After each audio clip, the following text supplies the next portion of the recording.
Welcome to the Soulcery Podcast, your sacred space to delve into spiritual tools, topics, and practices that will illuminate your path of soul remembering and healing.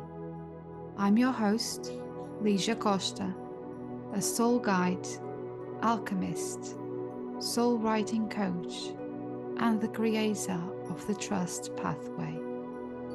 I'm deeply grateful to have you here with me. Together, we'll embark on a profound exploration of self-discovery and healing, unlocking the secrets that lie within.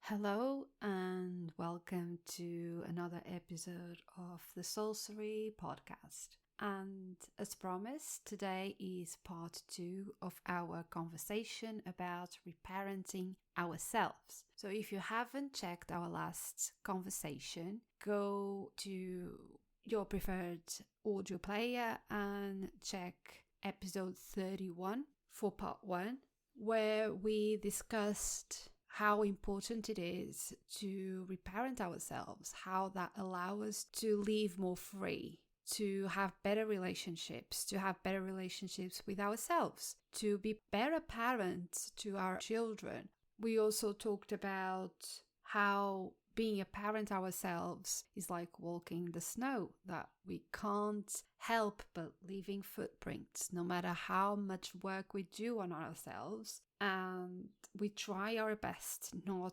to leave scars to our children. It will eventually happen because our experiences are different and their perspective of the experiences is a different perspective from our own perspective as parents. And in turn, that actually helps us as well to have a better understanding and a more compassion towards our own parents and the way they parent us, although it's our responsibility as adults to choose to reparent ourselves, to respond to our life experiences, to the things that we went through, the pain we went through, the trauma we went through. It's our responsibility to shift that and respond to that rather than react to it and stay stuck in the victim and child archetypes, when we can then choose to do the work, reparent ourselves, and move into the sovereign archetype, where we do have the power to change our narrative.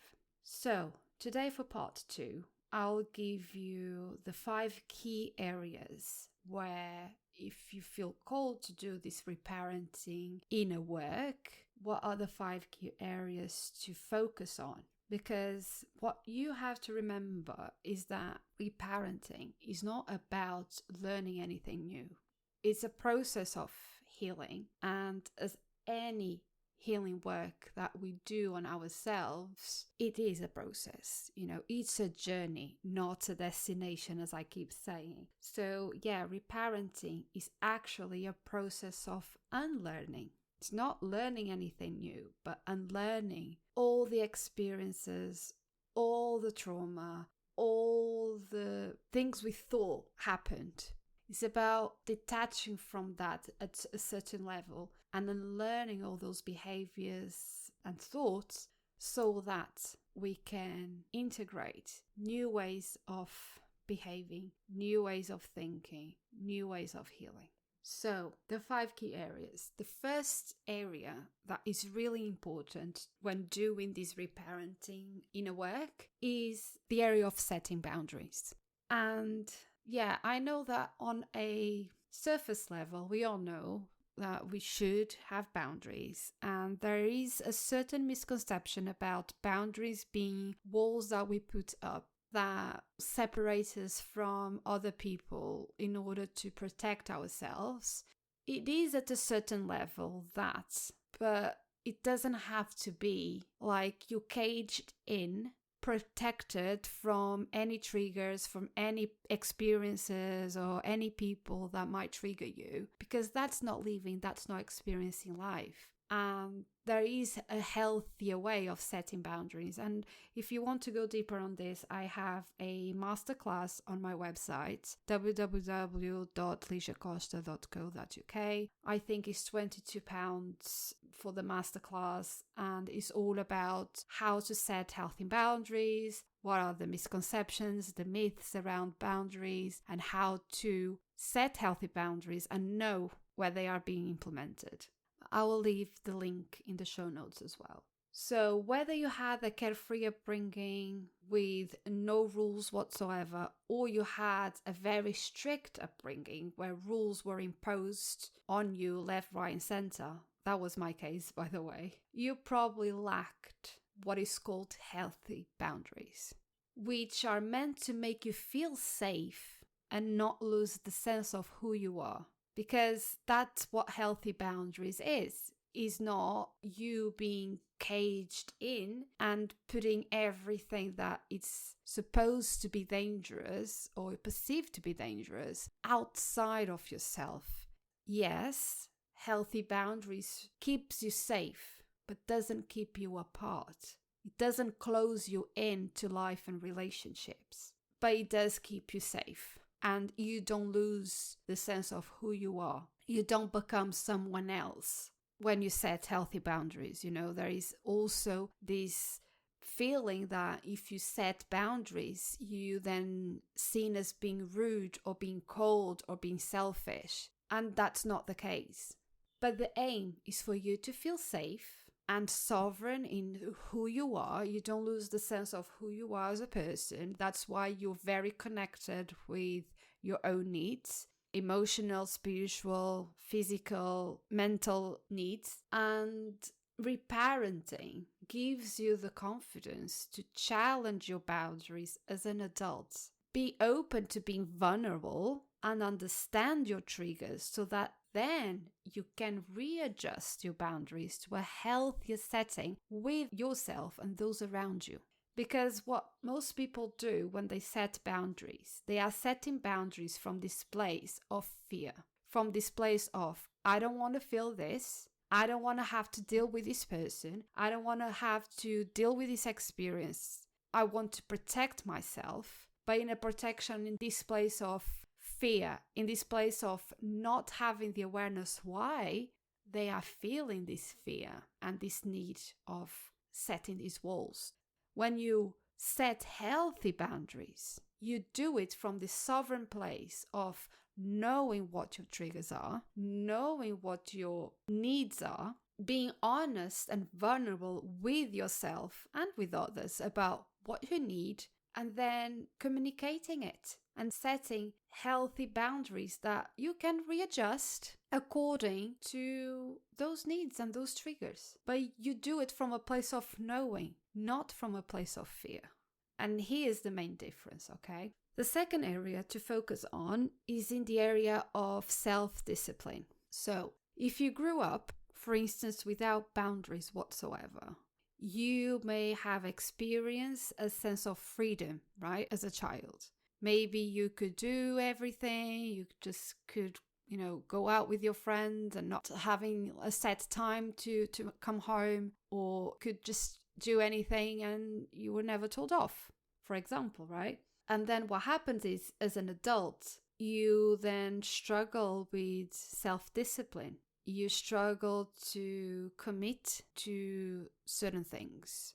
For instance, and I see this all the time, people trying to commit to a new spiritual practice or to a diet or to a new habit, and they struggle. They struggle to have the discipline to go through with it. And this might be because they were never taught that, right? They were never taught how to keep themselves accountable, to keep their promises. And as adults, we still see that. We still see some people struggling to keep their promises, struggling to being accountable and taking responsibility, struggling to stick to a routine, and struggling to commit, for instance, to a relationship. So the focus on this area, when you start reparenting yourself, starts by making one promise or agreeing to one commitment to yourself and then following through with it. And it doesn't need to be anything big. It can be as small as setting the alarm and getting up straight away instead of pressing snooze. Because again, it's a habit, and we know that habits take around 28 to 31 days to become part of your routine. So try and commit with something that you've been longing on to do, or make a promise to yourself. Try at least stick with it for a month, for 28 days minimum, right? So that you prove yourself that you can do it, that you can actually have self-discipline. This third area that it's important to focus on when doing this reparenting inner work, it's emotional regulation and resilience.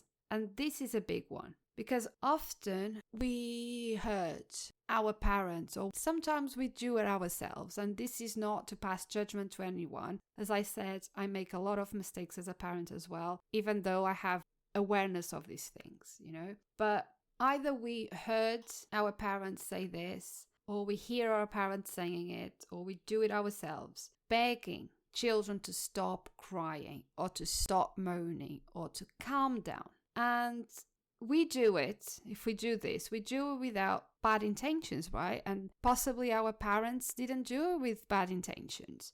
We know that sometimes, parents are stressed out, parents are exhausted, are tired, most work 9 to 5, then they come home, moms especially, they have to cook, they have to do the dishes, they have to do this and that, and they still have to look after the children. So when a child is having a tantrum, sometimes it feels too much, and we just say, can you calm down? Can you stop crying? Can you stop moaning? Or don't moan, don't be dramatic, time out. And it's not because it's come from a place of, having bad intentions and doing these things to hurt our children. But we might do it in such a reactive response because we are so overwhelmed with stress that we resort to imploring the children for a break. And what this happens is, as adults, we then struggle with our own emotions. Because when we are taught to calm down, to stop crying, we are not being told to regulate our emotional needs. We are not being told to regulate our nervous system. So as adults, then we don't know how to do that. And that's why we see so many people hiding their emotions, hiding their feelings, suppressing their emotions, rejecting their emotions, denying their emotions, not dealing with their emotions, and therefore not regulating their emotions. One thing that is important to know is that crying, it's a very powerful way of regulating our nervous system. And children don't know how to vocalize their emotions, so they cry. And it's how they soothe themselves, right? But as I said, we sometimes do it, obviously we do it without bad intentions, and if we don't have this knowledge, obviously, we do it with the knowledge that we have. So if you don't have this knowledge, we don't do it on purpose, but it does create this sort of repressing of emotions, not teaching our children to deal with emotions. And it was possibly the way we were brought up as well. And most of the times our parenting journey is basically a mirror of what happened in our family. So it's how we had the role modeling. So we kind of repeat the same behaviors and the same things our parents did, because at some point we believe that's the way it is.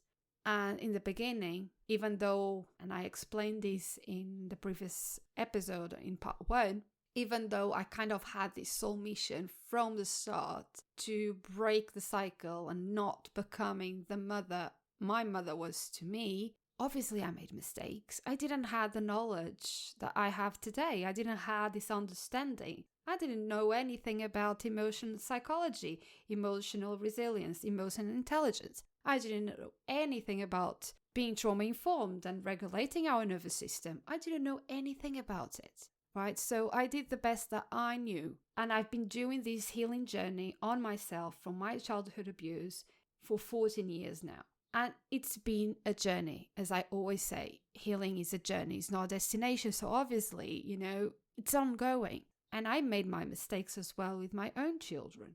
And I remember, for instance, my mum telling me not to cry. I was a crybaby. that, oh, you're always crying, you are a crybaby. At school, I was bullied because I was a crybaby. And at the beginning, I used to say to my children, because I was exhausted, I used to tell my children, stop crying. Don't make a fuss, stop crying. And now I know it's not the way to do it. But it was just a projection or a mirroring of what I was modeled. Not to take my own responsibility of this, by the way, but I was reacting to my own stress. I was reacting to my own activation, to my own trauma. I was not understanding a lot of things. And sometimes it still happens. And that's what I'm here to tell you. These things still happen. There will be days that you will be very, very tired. And the last thing you want to hear is your child having a tantrum, crying their heads out because the toy broke or, something minor, for us is minor, happen and they make a fuss out of it. Let's be honest and let's be real, let's not pretend these things don't happen. And I'm not here to pretend that I'm the perfect mother because I'm not. There are times that we are very overwhelmed and tired and we just don't have the patience and we kind of beg our children to stop, even though we know it's not healthy and we are not teaching them to regulate their emotions. But as adults, and we are the adults here, we have to model these things to our children as well. So having this emotional regulation, it's our responsibility to regulate our emotions before we are able to help them regulate their emotions. So when we are tired from work, coming home stressed, overwhelmed, having a lot of things in our mind, a lot of things still to do before bedtime, and we don't have the space to deal with these things, we can start asking for help. If you have older children, can communicate to your older children or to your partner, can you deal with this now because I just don't have the capacity right now? So you take 5-10 minutes time out for yourself where you can regulate your nervous system, where you can regulate your emotions. And that can look like going outside, going for a walk 5-10 minutes. You can go just, being outside and breathing in and out. It can look like, locking yourself in your room or in the toilet, doing the box breath, or having a cry, shaking your body, hugging yourself. These are some examples of the ways that you can start regulating your nervous system so that you come from a calmer space and you can then be there, hold space for your children so they can have a cry and try to express their emotions. And together we can teach our children to not ignore their emotions. Now, if you don't have older children or a partner, or they are not at home to do that, is kind of having that split second reflection of, okay, I'm not in capacity for this. What can I do now? You can tell your child, look, mommy is having a hard time as well. Let's cry together. Let's shake off your bodies together. Let's go for a walk together. Let's just regulate our emotions and then we can come back to it when we feel calmer. These are just examples. I'm not saying it's the way, to do it. And I know in the moment, sometimes it's hard to have this split second awareness and do the things. But if we start small, it just helps to then become a habit. Again, it's just small steps. And explaining to our children how important it is that they speak about their emotions, they speak about their needs, so then they don't become adults like ourselves, which struggle to deal with our emotions and just push it back.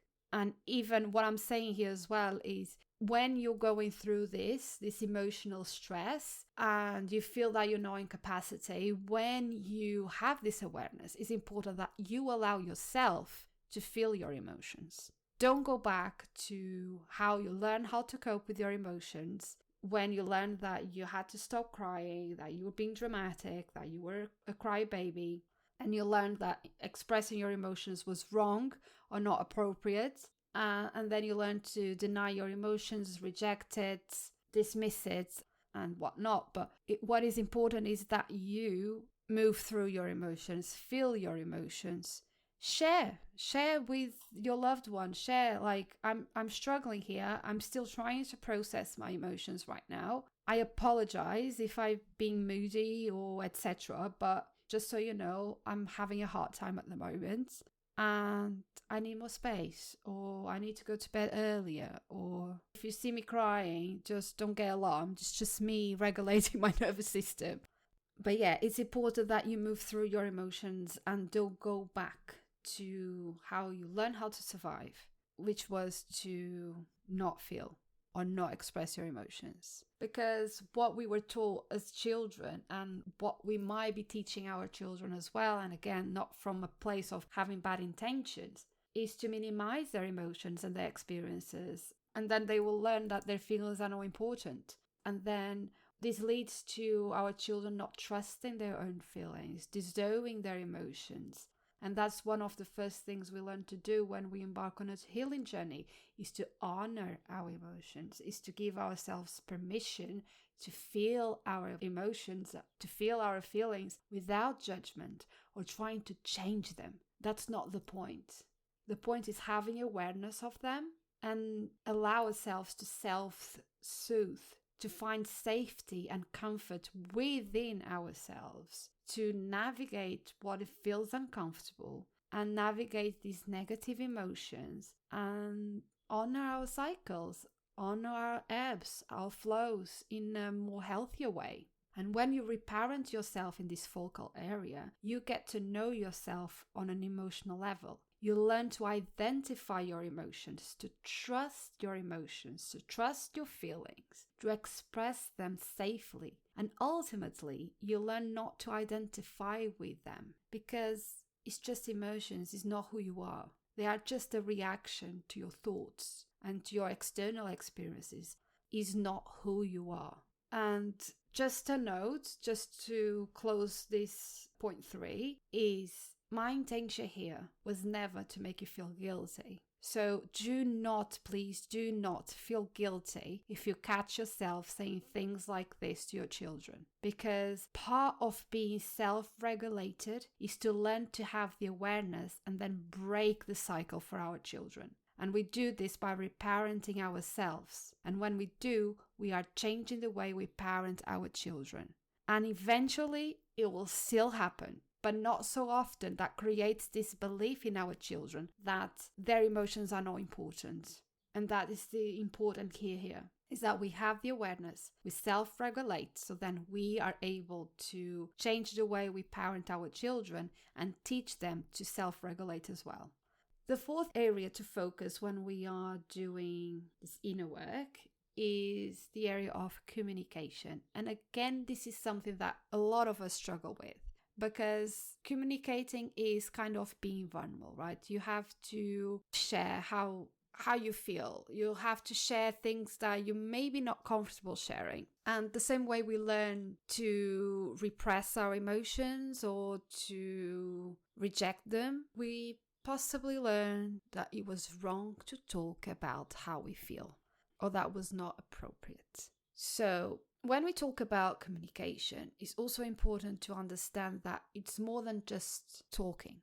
Because even before we developed our language skills, we learned how to communicate from the way we observed our parents or our carers interacting with other people, feeling their energy, seeing their emotional responses. So naturally, like sponges, we absorbed those ways of communication, and later we start mimicking their behavior, which isn't always a good thing. I remember people saying this to me when I was a bit sad or, stressed, and this was also due to postnatal depression. I remember people saying to me, the baby feels everything. Even inside the tummy, we usually hear this, like, the baby feels everything. So, if you're not happy or if you're stressed, the baby will be stressed as well. And I remember being very, very careful and actually noticing when I was like more stressed or more overwhelmed that my babies used to cry a lot more and cling a lot more to me. And that is because of this, because as babies, we absorb all of this. We feel our parents, our surroundings, energy. And that's when we start unconsciously having this understanding of what feels safe and what doesn't feel safe. By reparenting ourselves, we get the awareness of those patterns of communication, and then we can determine what is helpful and what's not, and what it is that we are not communicating with ourselves and with others in terms of our needs and our feelings, and how we can change that. And this is very helpful to allow us also to find our inner voice and to be able to express our true feelings with more confidence. And when we come from this place of clear communication, it's so much easier to then express our emotions, to set healthy boundaries, and to be more honest with ourselves and have more self-discipline. So communication here is key, is a key area that we should all aim to focus on. And the fifth area to focus on is self-love.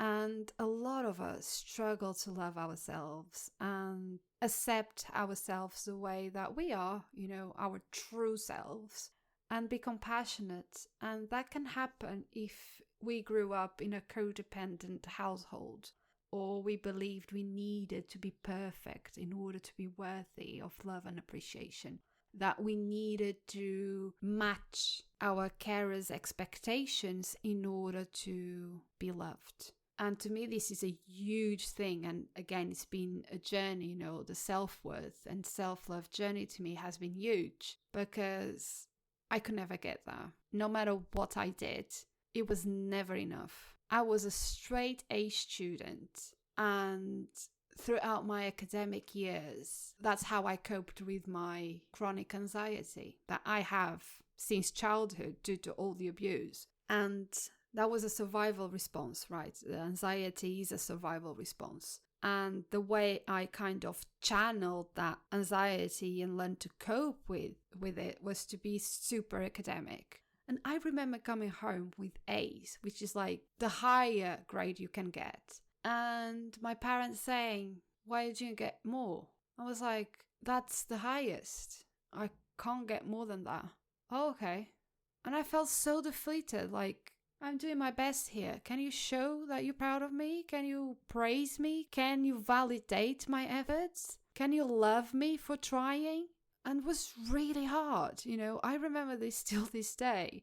And I know that was one of the things that really affected my self-worth. But now knowing that self-worth is a trauma response, I know that it's so much deeper than just not having, self-esteem or not believing in myself. It's not that. And a lot of people that feel that they are not worthy is because they seek, as children, they seek love and appreciation. They try to people please. They try to, meet their parents' expectations or the teacher expectation in order to get approval, in order to be validated, in order to feel loved and feel safe and feel that they belonged. And because that didn't happen, they had to go into survival mode and cope in other ways. And as a symptom of this trauma, they never felt worthy.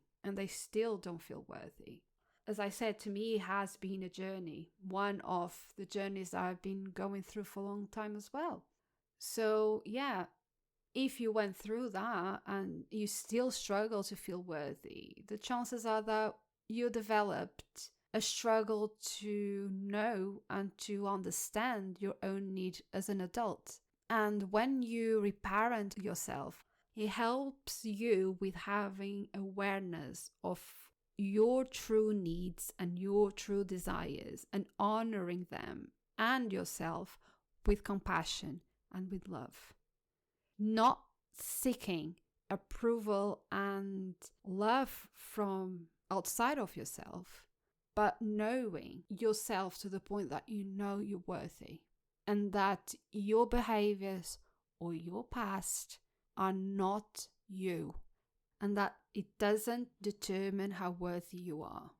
And I know a lot of people struggle with this. They believe, or they were made to believe because they made mistakes in the past, or they went through a journey that people are not expecting, or they perceive is not accepted, that it determines that the person is not worthy or not enough, or they feel this way, when in fact there are two different things.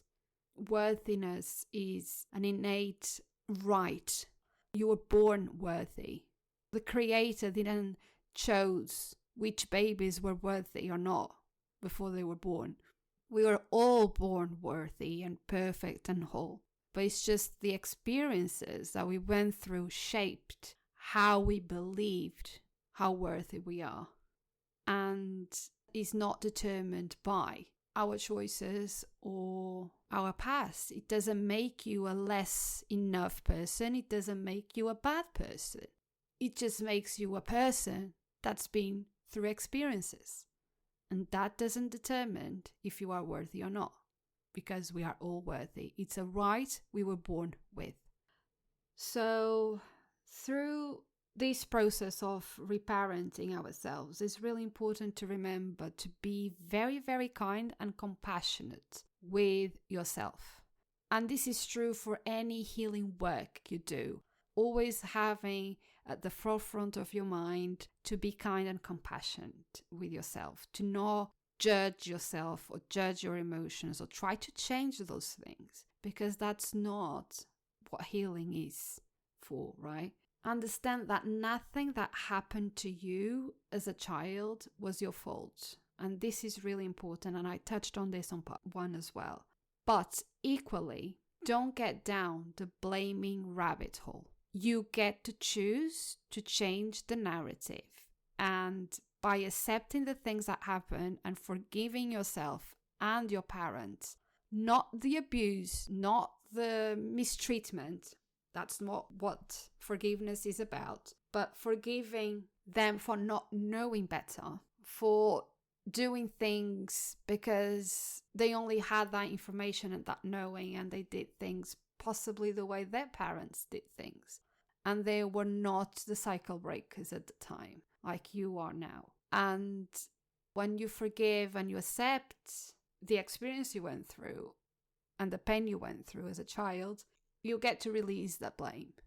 You get to move from blaming your parents to understanding that you get to change that. You get to break the cycle, and you get to reparent yourself now. As an adult, you're no longer the submissive, vulnerable child you once were. You get to give yourself what you didn't get when you were a child. So it's about having radical responsibility, that you get to respond to what happened throughout your life, throughout your childhood. You get to respond to that and not react to that. And blaming is a way of reacting. Because when we blame others, we store these very negative emotions in our bodies, which will make us feel very unsafe and resentful. And then we go back, and this is what being trauma-informed is really important, because the trauma happens because we didn't feel safe. The basis of any trauma we have in our lives is because at that moment, we created this belief that we were not safe. So obviously, as a child that went through abuse, you didn't feel safe in your environment. If you keep blaming your parents, you keep these negative emotions stored in your body, in your nervous system, and you will just re-triggering the belief that you're not safe. So you're always stuck there. You're always stuck in the same place you were as a child. And that's why you can't move on. And when you are in this place, you are not open to forgiveness, which is exactly what will help you to release the negative feelings, and that will help you to move forward in a positive way. This obviously combined with nervous system regulation and mindset work But if you keep blaming, you are keeping yourself in this place that you don't feel safe. So you are re-traumatizing yourself over and over and over again. Also, try to get ready for this process beforehand, because you will encounter resistance. That's something to be expected. With anything we do that's new, that's uncomfortable, that will make us change and makes us grow and get out of our comfort zone, we are met with resistance. And throughout this process, you also might experience feelings of shame and guilt.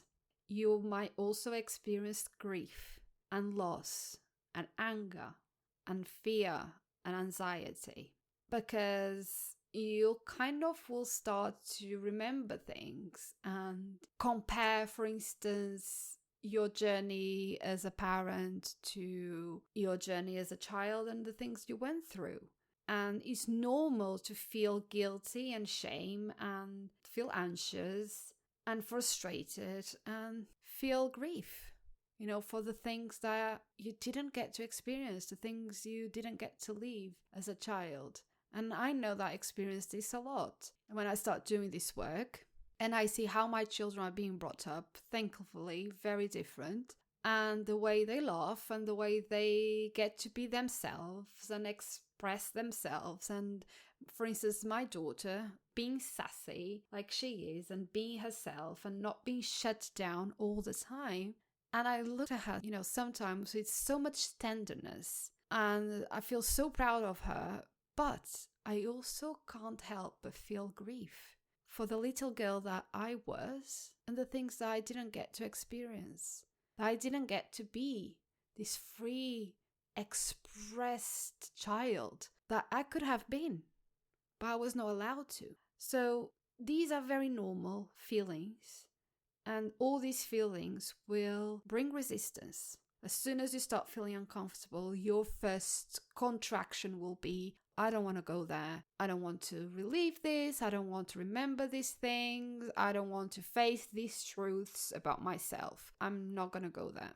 And this is absolutely valid. So that's why I advise before you start doing this work to prepare beforehand, to understand that these things will happen. So then when they happen, oh, okay, I'm experiencing resistance.